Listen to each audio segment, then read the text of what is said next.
ইডলি ধোকলা দুটোই বানিয়ে নিন একসাথে। একদম কম সময়ে ব্রেকফাস্টে ট্রাই করে দেখতে পারেন। স্বাস্থ্যকর, হালকা ফুলকা, দারুণ টেস্টি রেসিপি। তো এই রেসিপির জন্য একটা বড় চালনির মধ্যে 1 কাপ বেসন নিয়ে নিলাম। তারপর বেসনটাকে চেলে নিলাম।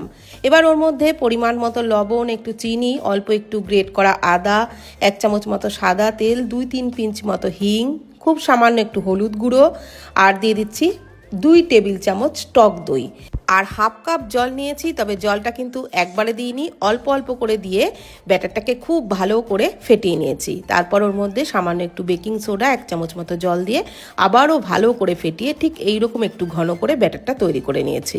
ইডলি মেকারের প্রত্যেকটা বাটিতে আগে থেকে একটু তেল ব্রাশ করে নিয়েছিলাম। তার মধ্যে ব্যাটারটা দিয়ে বাটিতে জলের উপরে স্ট্যান্ডটা বসিয়ে 10-12 মিনিট মতো ভাপিয়ে নিয়েছি।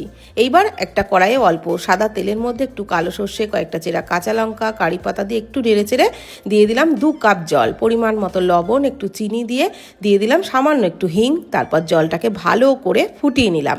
গ্যাস বন্ধ করে একটু ধনেপাতা কুচি দিয়ে রাখলাম। এদিকে ইডলিগুলো ঠান্ডা হয়ে গেলে বার করে নিলাম। একদম কিন্তু সফট ইডলিগুলো তৈরি হয়েছিল। এইবার ওই সিরাপের মধ্যে গরম গরম অবস্থাতে দিয়ে পরিবেশন করেছিলাম।